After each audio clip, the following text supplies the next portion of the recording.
ஏன்னா எந்த ஒரு எப்போதுமே வந்து ஒரு ஊடகங்கள் என்பது என்ன சொல்லணும், ஒரு மக்களினுடைய பிரச்சனையை எடுத்துன்னு வந்து சொல்லணும். அதை சொல்லாமல் எல்லாம் நல்லா தான் நடக்குது, எல்லாம் நல்லா தான் நடக்கும்போது மக்கள்கிட்ட ஒரு சைக்கலாஜிக்கல் ஃபியர் வர ஆரம்பிக்கும். ஓகே, எப்படிப்பா எல்லாருக்கும் நல்லா நடக்குது, எனக்கு நடக்கலையே அப்படின்னு சொல்லிட்டு பக்கத்து வீட்டில் பேசுவாங்க. பக்கத்து வீட்டில் என்னப்பா உங்கள் வீட்டில் நல்லா இருக்கா, இல்லைங்க. ஸோ அந்த சின்ன சின்ன சின்ன சின்ன விஷயங்கள் பேசி பேசி பேசி இந்த குமுறல் வந்து எலெக்ஷன்ல தான் வெளிப்படும். ஓகே, இவங்க பண்ண மார்க்கெட்டிங் இவங்களுக்கே நெகட்டிவா, வெறும் நெகட்டிவா இருக்கு. இதுக்கு நான் உதாரணங்கள் பல சொல்லலாம்.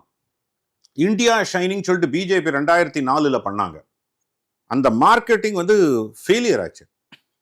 ஆப்கி பார் 400 பார்ன்னு சொல்லிட்டு 2024 மோடி அவர்கள் நாங்கள் 400 சீட்டை தாண்டி வெற்றி பெறுவோம் சொன்னாங்க. இன்ஃபேக்ட் நான் அப்பெல்லாம் வந்து 400லாம் சொல்லக்கூடாதுங்க அப்படின்ற ஒரு மனநிலையில் இருந்தேன். ஏன்னா பல இடத்துல பதிவிட்டிருக்கேன்.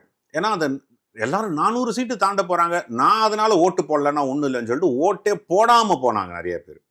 ஸோ இந்த மார்க்கெட்டிங் ஓவர் மார்க்கெட்டிங்கிறது என்னது ஒரு நெகட்டிவ் மார்க்கெட்டிங்காக மாறுது. அது ஊடகங்களுடைய கான்ட்ரிபியூஷன் பெரிய. So coming back to this, 2024 ஏப்ரலில் கிட்டத்தட்ட ஒரு வருஷம் முன்னாடி, எக்ஸாக்டா ஒரு வருஷம் முன்னாடி எடப்பாடி அவர்கள் கூப்பிட்டு இந்த கட்சியினுடைய அதிமுகவும் பாஜகவும் கூட்டணி என்பதை அறிவிக்க வைத்தார்கள். அஃப்கோர்ஸ் இதில் என்ன, நான் அப்பயே சொல்லும்போது சொன்னால் ஏடிஎம்கே தான் பிஜேபி கிட்ட வந்ததுன்னு சொன்னேன் இல்லையா. அதுக்கு ஒரு முக்கியமான காரணம் என்னன்னா,